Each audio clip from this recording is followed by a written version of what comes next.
বিসমিল্লাহির রহমানির রহিম। হে সমস্ত জগতবাসী, আজ আমি শামীম আলী চিশতি আপনাদের সামনে যে আলোচনা নিয়ে হাজির হলাম, সেই আলোচনাটি হবে কি, যে আপনার মুখে বাক্য শুদ্ধি হবে, যা বলবেন তা হয়ে যাবে।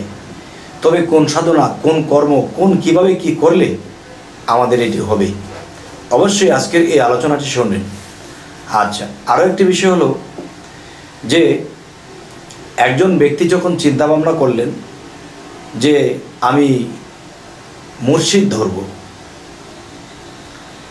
এবং মুর্শিদ ধরার পরে মুর্শিদ যে আমাকে সাধনা দেবে সেই সাধনাগুলো আমি করব, এমন নিয়তে একজন মুর্শিদের কাছে গেলেন। তখন তিনি বায়াত গ্রহণ করলেন এবং তার মুর্শিদকে বারবার বলতে লাগলেন যে বাবা, আমাকে এমন কিছু সাধনা, এমন কিছু আমল দিন, যা করলে আমি খুব তাড়াতাড়ি অগ্রসর হব এবং আমি খুব তাড়াতাড়ি বাক্য শুদ্ধ হবে এবং মানুষের উপকার করতে পারবো, যাকে যা বলে দেব তা যেন হয়। তখন বলল তার মুর্শিদ যে বাবারে, যে কথাটি বলেছ এ তো মানুষ যুগ যুগ সাধনা করে কামাই করতে হয়, তুমি এত সহজভাবে এটা চাচ্ছ? আচ্ছা, তাহলে আমি যা বলি তুমি কি তা মানতে পারবে? যদি মানতে পারো তাহলে তুমি এরকমটা হতে পারবে। সেই বিষয়টা কিভাবে কি শর্ট করে বলছি, যেহেতু ভিডিও অত লম্বা করলে অনেকে বিরক্ত বোধ করতে পারেন, তাই শর্ট করে ছেড়ে দেব। সেটি হলো, দেখুন যে তার মুর্শিদ তাকে বলল, তোমার একটাই সাধনা, সেটি কি? তোমার মনে যা চায় তুমি তা করবে না, তোমার মনে যা চায় তুমি তা করবে না, এটুকু কথা তুমি মেনে চলবে, তাহলে তুমি যা চেয়েছিলে তা পেয়ে যাবে। তবে বাবা মনে রাখো, এটা কিন্তু খুব কঠিন বিষয় এবং খুবই খুবই কষ্টদায়ক বিষয়। যদি করতে পারো, মানতে পারো, তাহলে তুমি পারবে।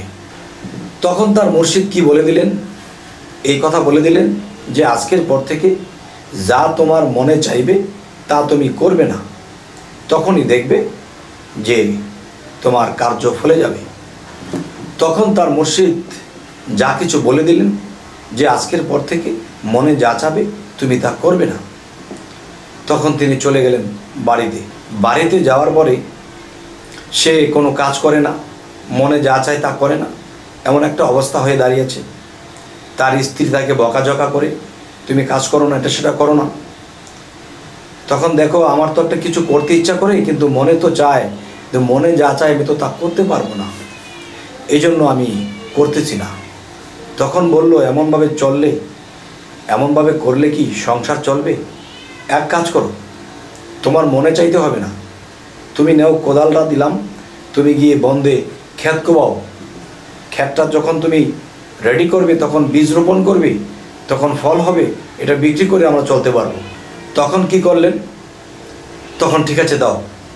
কোদালটা নিয়ে সে কিছুক্ষণ ক্ষেত কোবাইলেন, ক্ষেতটাকে মোটামুটি মেরামত করলেন। তো এখন তার মনে চাচ্ছে এখন আর সে কাজ করবে না, বাড়িতে চলে আসবে।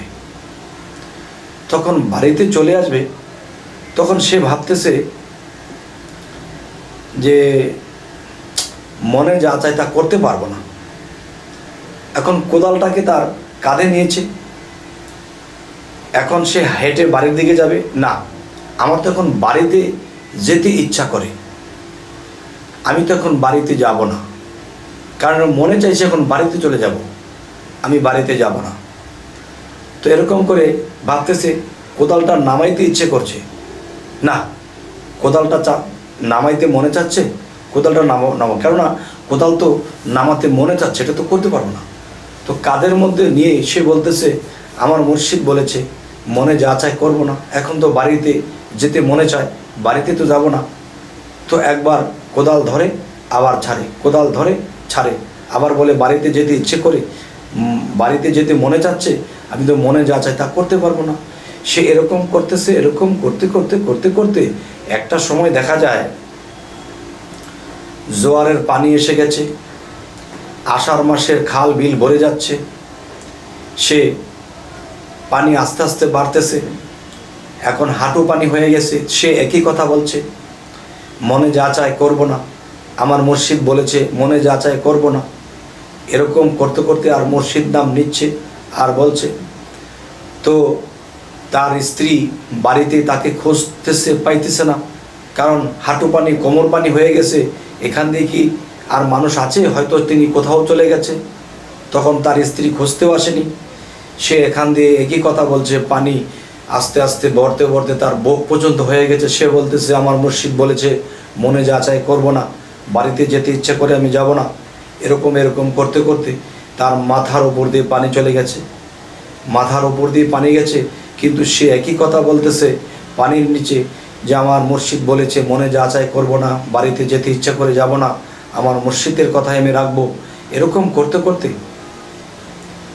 পানি বেশ কিছুদিন তার মাথার উপরেই রইল, আর সে সেখানে দাঁড়িয়ে দাঁড়িয়ে একই জপনা জপতেছে।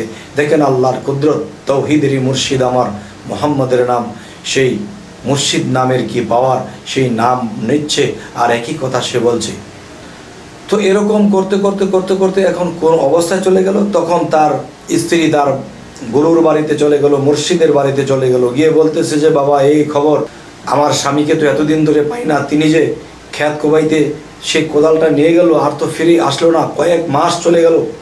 তখন বলতেছে মা গো, তোমার স্বামীকে খুঁজে পাও না? তখন তার ভক্তের স্ত্রীকে বলল মা তুমি বসো। তখন তার মুর্শিদ কিছুক্ষণ পরে বলতেছে চলো মা আমার সাথে। কোথায়? চলো। তখন সেই চক পাতালে হাঁটা দিল, সেই বন্দের মধ্যে হাঁটা দিল, হাঁটতে হাঁটতে গিয়ে দেখে তার সেই ভক্তে এখন পানি নেমে গেছে, পানি হওয়ার যে বর্ষার মাস চলে গেছে, এখন পানি কমতে কমতে সে শুকনা ক্ষেতের মধ্যে দাঁড়িয়ে সে কোদালটাকে হাতে নিয়ে আবার বলতেছে যে আমার মুর্শিদ বলেছে মনে যাচাই করব না, আমি বাড়িতে যাব না। তো এরকম করতে করতে করতে করতে সে তার মুর্শিদ সেখানে তার স্ত্রীকে নিয়ে পৌঁছে গেলেন। তখন বলতেছে মা দেখো তোমার স্বামী কি বলছে। তখন সে একই জপনা করছে, মুর্শিদ বলেছে মনে যাচাই করব না। তো এরকম করতে করতে তার মুর্শিদ তার সামনে গিয়ে হাজির হলো। বাবা তুমি এবার থামো, তুমি কি আমাকে দেখছো? তখন তার হুঁশ ফিরে এসেছে। বাবা আপনি এই জমিনে এসে গেছেন, বললে তো আমিই যেতাম। না বাবা, তুমি আজকে এখানে 3 থেকে 4টি মাস কাটিয়েছো এই দাঁড়ানো অবস্থায়, তুমি কি জানো? কই বাবা, আমি তো বলতে পারবো না, আমি না কালকে আসলাম। সুবহান আল্লাহ, সুবহান আল্লাহ, আল্লাহর কুদরতের খেলা, আল্লাহ কত রকম করতে পারে। যা নূহ নবীর বেলায় আল্লাহ করেছিলেন, সেই বুড়ি বেটি বলতেই পারেনি কোন দিক দিয়ে তুফান এসেছে, কোন দিক দিয়ে পানি এসেছে, কোন দিক দিয়ে কিয়ামত হয়েছে, কিছুই বলতে পারবে না। ঠিক আল্লাহ সেই ঘটনা কোনো কামেল মুর্শিদের ভক্তের দ্বারাও এটা ঘটিয়ে দিতে পারে। তখন মুর্শিদ বলল বাবা দাও কোদালটা তুমি নামাও, আজকের পর থেকে তোমার মনে যা চাবে তুমি তাই বলবে, তাই হবে। সুবহানাল্লাহ। তাহলে যেই মুখে একবার মুর্শিদ বলে দিয়েছিল আর সে সেই আমলেই রয়েছে, তখন তার ভিতর পবিত্র হয়ে গেছে। তখন বলতেছে আজকের পর থেকে তুমি যা মনে চায় তাই করবে। তাহলে আজকের এই কথাগুলো কেন বললাম? মানুষ কিন্তু মুর্শিদ ধরে, রাসূল রূপে মুর্শিদকে ধরে, কিন্তু মুর্শিদ যে কাজ দিয়েছে সেই কাজ নাহি করে, যার ফলে মানুষ দুষ্টই থেকে যায়, খারাপই থেকে যায়, আল্লাহর পথে অগ্রসর হতে পারে না। তাই বলবো হে সমস্ত জগতবাসী, আমাদের এই চ্যানেলের আলোচনা যদি আপনাদের ভালো লাগে তো অবশ্যই সাবস্ক্রাইব করে নেবেন, এবং পরবর্তীতে যেন ভালো আলোচনা এনে দিতে পারি। তো সকলেই ভালো থাকবেন। আল্লাহ হাফিজ।